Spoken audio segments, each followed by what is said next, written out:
Hi, Yolanda. Thank you so much for joining us today. For our audience who is not aware, Yolanda is a wonderful member of our team here at Dr. Kate Truitt and Associates, and she specializes in stress and anxiety and has a specific niche in her practice that is related to providing parenting support. Now, Yolanda, this is a difficult time for a lot of parents. We have the Delta variant, children are going back to school, which even without a pandemic is hard enough. And so, thank you so much for coming on board to share our wisdom. What are you seeing going on with your parent clients that you're working with, or even in your own day to day life? Yeah, thank you so much for having me.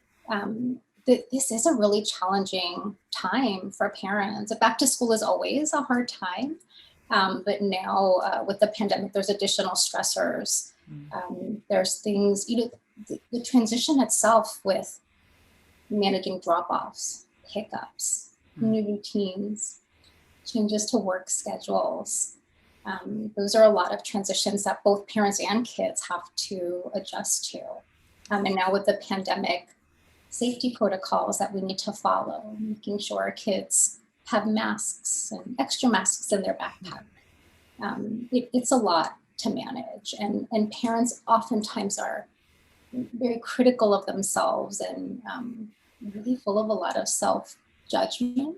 And I hear a lot of parents saying, I should be handling this better. I should be doing this, should be easier. The reality is it's hard. These are hard times, and just objectively speaking, this is stressful. And so, I mean, you just hit on some pretty big points there. In addition to, pencils and paper and lunch, we've got masks and extra masks. In addition to drop off and schedule changes, I would imagine the uncertainty of what happens if a child in the classroom is, tested positive for COVID and rearranging the entire life, in addition to the pressures parents put on themselves. So I was wondering if we can kind of take those three bite-sized chunks, and I know you have an entire arsenal of amazing tools that you work with, but maybe for each of those things, bring in a tool that our listeners can take back and start using in their day-to-day lives, not just for them, but also for their kids, because we know stress in the family system just cycles once it shows up. Would that be okay for you?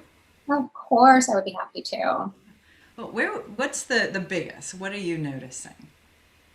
Um, I think one of the most helpful strategies is helping parents get back in the moment, out of their heads and back in the moment. And there's a lot of different ways that folks, a lot of tricks to try to do this. One really helpful way is just doing some breath work. When we get in our heads worrying about all the what ifs, what if this goes wrong? What if I forgot to send that in? What if something happens out on the playground? Right, all those things that we get stuck, our minds get so busy. Helping parents be able to get back in the moment.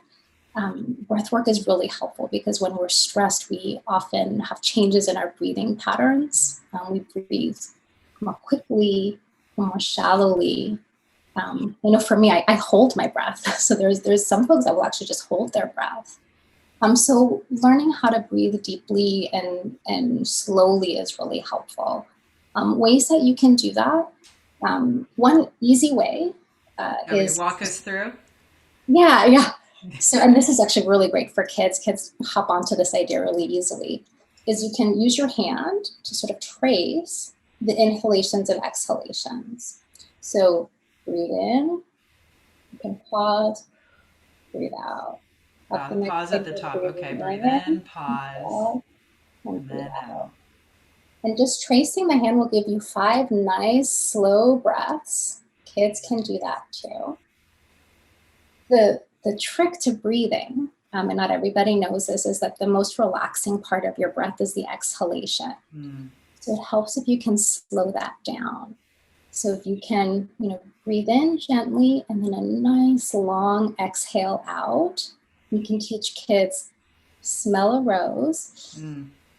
blow out a candle, and a Love nice that. long exhale. And that'll really help create some relaxation. It helps get you into the moment. Now you're paying Yeah, I'm attention. feeling You're better. noticing. Yeah, you're noticing your breath, and you're out of your head. And even though it's just for 5, 10, 20 seconds, creating that little pocket of quiet makes a big difference. Uh, I know that my own brain, when I'm anxious, tends to have me start moving more rapidly, and then I'm more likely to make mistakes. And I just kept reflecting back on what you're sharing about you have to get all of these things together now before your child goes off to school, and masks and extra masks and all of the things. So there's a lot of pressure. What's a tool that you use if somebody makes a mistake? Which will inevitably happen, right? We will all make mistakes. Um, what I love to use in the moment when my little amygdala sort of takes over because I goofed up on something, right? I left That's something that at fear brain. home. Yeah. Yeah. Um, something my child needs is back at the house. I'm running late for work, right? All these things that your little amygdala says, uh-oh, this is a big problem. And it sends us into sort of panic mode. So what I love to do in those moments is CPR for the amygdala. That's something that in our practice we teach all of our patients to do. It's so helpful for in the moment sort of relief. And that's a combination of just gentle touches that are applied to different parts of the body. So the hand, just like washing your hands, putting I some like. sanitizer on. um, Hands to your shoulders and down the length of your arms to your elbows, like a nice moving hug. Nice. Or to the face. So fingertips to the forehead and down to the temples, almost like you're smoothing away a headache. Mm. Or right under your eyes, right back up to your temples. You'll need in that same spot, like you're wiping away tears. And we know that applying these gentle touches to these parts of the body, they create nice, slow brain waves. They slow the brain down. They calm the nervous system down. And as an added little help, if you can play a little brain game while you're doing this, and it can be super simple. You can hum a little song. You can count backwards in your head, count backwards by twos. For kids, you could have them notice things around them, 5 things that are green, Ah, 5 things that are shaped like a square. Right? That combination of this nice gentle touch and a little brain game, it helps calm the body down and helps get your thinking brain back to where it needs to be right now, instead of getting lost in all of those worries and thoughts about all the things that could go wrong. I love that. That's where you use this tool because we're rushing, we're moving so rapidly, and it's taking just a couple minutes to slow everything down, and using it with children. So I just had a vision in my head of driving to school and everybody singing a song together while doing some CPR for the amygdala. Yeah, yeah. If you get to school a few minutes early, it's a nice thing to do while you're still sitting in the car, because the drop off can be really busy. That's one of the things that I've noticed and that I'm hearing from a lot of parents is that there's sort of a rush at the gates of the school. Mm. So taking that moment, again, it doesn't take a lot of time, but our days are so busy with so many ups and downs. If you can create little pockets, just little pockets throughout of quiet, it makes a big difference in your overall resilience, in your overall ability to manage stress. Now, I know you're also a mindfulness expert, and that is a really critical part of your practice, not just professionally, but also personally. And as you're saying those little pockets, my mind keeps immediately stepping into mindfulness. So, for parents, how can mindfulness be brought forward, and how might it specifically be helpful for parents right now? Gosh, mindfulness is so helpful in lots of different ways. It is helpful for those in the moment grounding, just kind of getting back into the here and now. And mindfulness, it means different things to different people, but really, it, it really is just about coming back to the here and now, and checking in with your 5 senses is the easiest way to do it. It doesn't have to be a formal sort of meditative practice. It can happen on the fly. It just takes a minute to notice what you're seeing, what you're hearing, right? If I were to practice it right now, I could notice the color of the wall in front of me, the things on my desk, what I hear outside my window, right? For the sense of touch, we often think of fingertips, and it's not just fingertips, it's all of your skin. So you can notice, I feel my feet on the floor, right? I feel my arms on the desk. So those little moments where you're just noticing all of those details, again, those are moments that I'm not lost in my thoughts and in my worries, and it creates that pocket. It's also really helpful to notice the things that we're telling ourselves. Yeah. So, like I said earlier on, parents, lots of folks can be really critical of themselves and comparing ourselves to other people and to other parents. And am I doing as good a job? And am I as prepared as I can be? Am I as put together as I can be? Right? I can't imagine Notice- anybody being put together right now.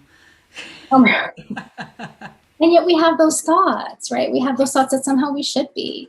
We should be put together, right?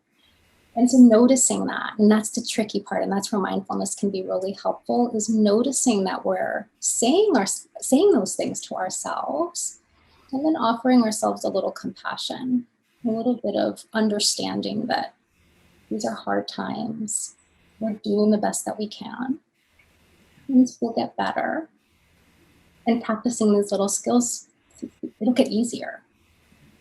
Well, thank you so much for your time today, Yolanda. I so appreciate it. And I love that we've got our breath work, tracing the fingers and remembering a slow, easy exhale is such an important part of the breath work.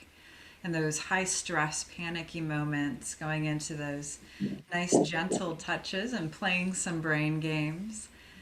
And then just repeatedly creating those little bubbles like you've talked about. And I love that you wrapped up with self-compassion and just remembering it is hard. So thank you again so much for your time. I appreciate you and the incredible work that you do with all of our clients that you take such good care of. And if anybody has additional questions on these tools or techniques, please feel free to put them in the notes or reach out to us. Our contact information is tagged below. And I know Yolanda will be joining us for additional interviews in the future. Any closing thoughts, Yolanda, that you'd like to wrap us up with? I think that self-compassion piece is really important, because what I notice is that we are so easily able, or much more easily able, to be compassionate towards others when they are in need, when they are feeling scared or worried. And it's so hard for us to turn that back on ourselves.